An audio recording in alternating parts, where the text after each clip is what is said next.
Hello दोस्तों, कैसे हैं आप सब। आज की हमारी कहानी है ससुर जी। अगर अच्छी लगे तो चैनल को लाइक, शेयर और सब्सक्राइब करना ना भूलें।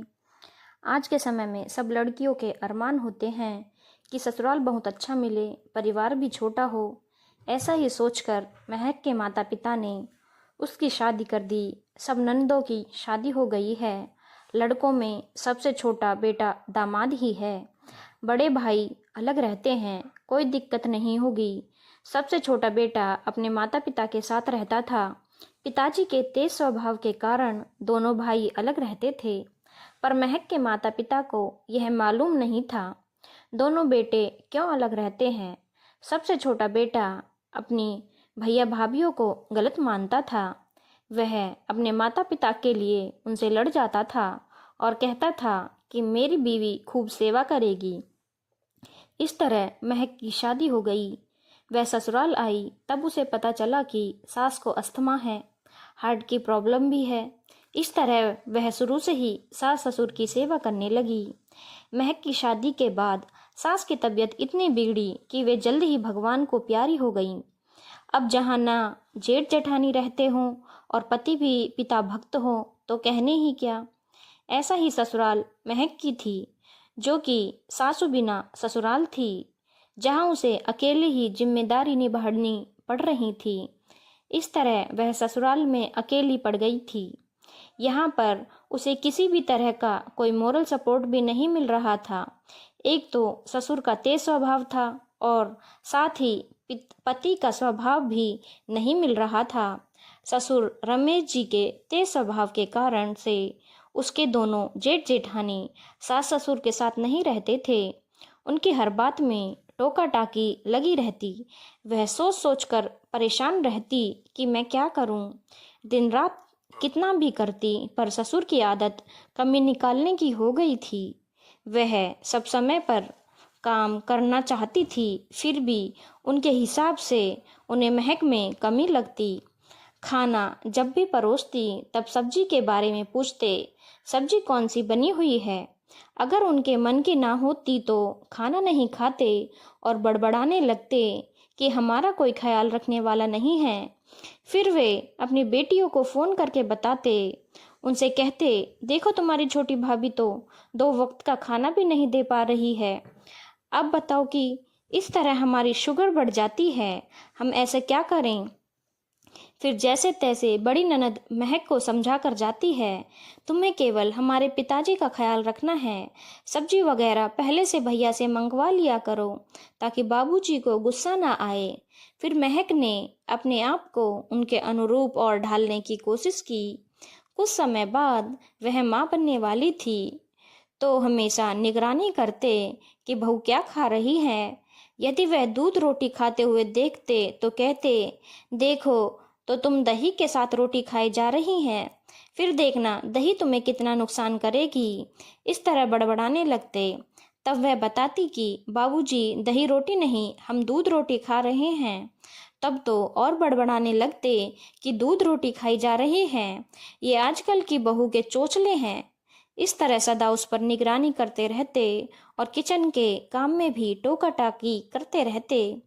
अब तो और ज़्यादा महक परेशान रहने लगी। जब वह टाइम देखते कि नाश्ते के टाइम में नाश्ता नहीं मिला, वह फ़ोन करके अपनी लड़कियों से शिकायत करते। उन्होंने हद तो तब कर दी, लड़कियों के कहने पर सीढ़ी पर घंटी लगवा ली ताकि उन्हें महक को आवाज़ न लगानी पड़े। घंटी बजते ही तुरंत अपने कमरे से नीचे आ जाए। और घंटी लगते ही महक ने बाबूजी से पूछा, ये सब क्या है। तब दीपक के बाबूजी ने कहा कि हम घंटी बजाएं तो तुम्हें नीचे आया करना, हम आवाज़ नहीं देंगे। तुम जहां अपने महल पर चढ़ जाती हो तो 4 बार बुलाना पड़ता है, इसीलिए ये घंटी लगवाई है। इतना सब होने के बाद भी वह अपने आप ही हताश सी हो गई। अब तो वह अपने नन्हे बच्चे का ध्यान भी नहीं रख पा रही थी, ना ही आराम कर पा रही थी। उसके पति का उसे बिल्कुल भी सपोर्ट नहीं मिल रहा था। जब कभी सब्जी नहीं होती तो उसी बात पर भी महक को बड़बड़ाने लगते कि तुम समय से पहले दीपक से मंगा क्यों नहीं लेती। इस तरह कोई भी चीज़ की कमी होती तो बहू को ही कहते। तुम्हें तो एक इंसान का ख्याल रखना भी भारी पड़ रहा है। सोचो, पहले कैसे भरे पूरे परिवार होते थे। तब वह बोली, बाबूजी, एक पर सब निर्भर नहीं होते थे, सब एक दूसरे की मदद कराते थे। इतना सुनते ही वे और बड़बड़ाने लगे। तुम्हें तुम्हारे माँ बाप ने यही सिखाया है कि बड़ों से बहस करो। तब उसने सोचा कि बहस करना ही बेकार है। वह चुप हो गई। एक दिन की बात है जब ससुर ने कहा कि ऐसा करो बहू, तुम हमें एक समय हरी सब्जी बना दिया करना। तब वो बोली, हाँ बाबूजी, बना दिया करूँगी। अब क्या था, एक दिन उन्हें पालक बनाने को बोल दिया। यहाँ उसके बेटे के दोस्त भी आ रहे थे तो पालक नहीं बना पाई, क्योंकि पालक बनाने में ज़्यादा समय लग जाता। तो उसने लौकी बना ली। उसने सोचा, खाने के बाद तोड़ लूँगी, बाद में दूसरे टाइम बना लूँगी। अब जैसे ही 1 बजे तो ससुर जी ने इंसुलिन लगा लिया, क्योंकि शुगर थी तो रोज खाने के 5 मिनट लगते थे। अब तो 5 मिनट के अंदर खाना परोसना था। तो उसने फटाफट से लौकी की सब्जी, मूंग की दाल और रोटी परोस दी। अब बाबूजी को लगा बहू पर हमारी बात का असर नहीं हो रहा, तो बड़बड़ाने लगे। तो देखो तो पालक आई है, तब पर भी पालक ना बना पाई। कल लौकी बनी, कम से कम आज तो पालक बना लेती। ये नहीं है कि ढंग का खाना समय पर बना दें।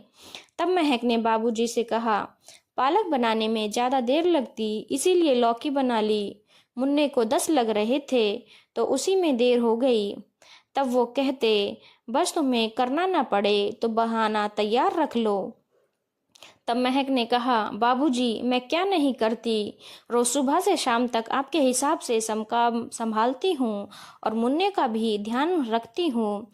मेरी मदद के लिए कोई नहीं है कि मुन्ने को संभाल ले।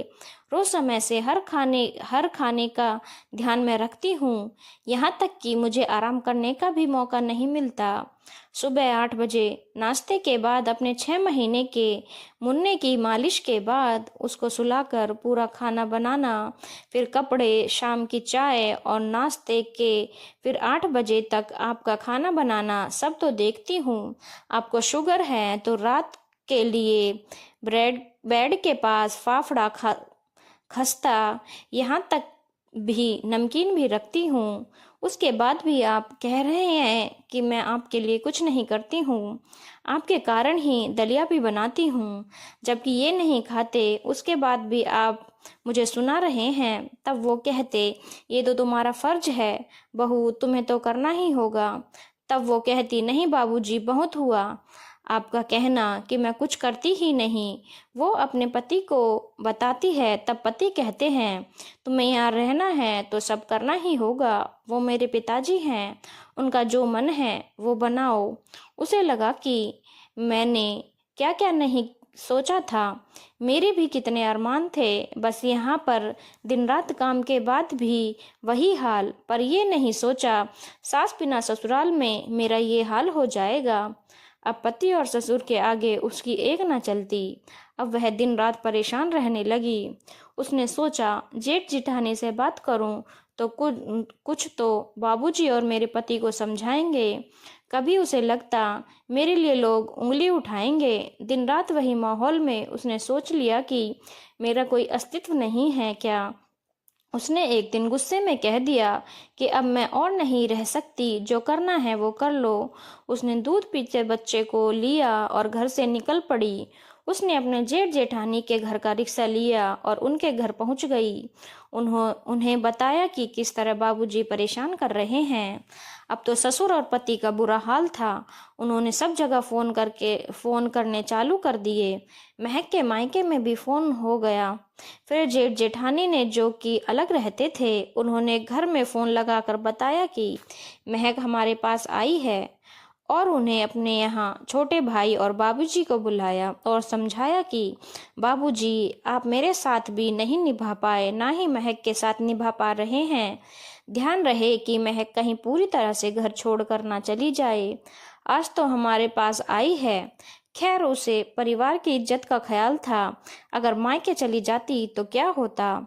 बाबूजी, अब तो आप अति मत कीजिए, कहीं आप और आपका आज्ञाकारी कहीं अकेले न पड़ जाएं। आपकी तो उम्र हो गई है, कम से कम अपने छोटे बेटे की गृहस्थी के बारे में सोचिए। तब उसे रमेश जी ने कहा, ठीक है बेटा, काम वाली बाई रख लेंगे ताकि महक पर काम का बोझ न पड़े। और महक ने छोटे भाई को भी कहा, देखो छोटे, अपनी पत्नी का भी साथ दो। देखो वो इतना हताश हो गई, उसे यहाँ आना पड़ गया। अगर उसका तुम साथ देते तो वह दुखी होकर यहाँ नहीं आती।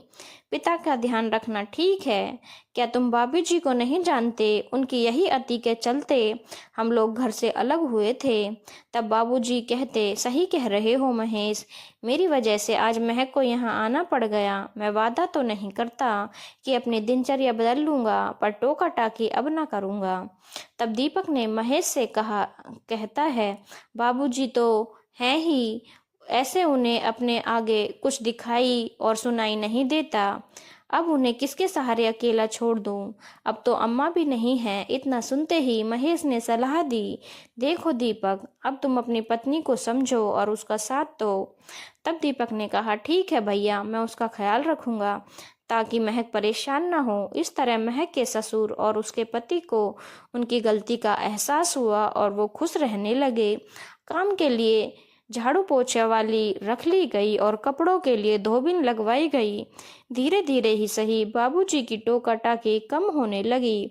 पति भी छोटे से बेटे को संभालने लगा। धन्यवाद दोस्तों। अगर आपको कहानी अच्छी लगी हो तो चैनल को लाइक, शेयर और सब्सक्राइब करना ना भूलें।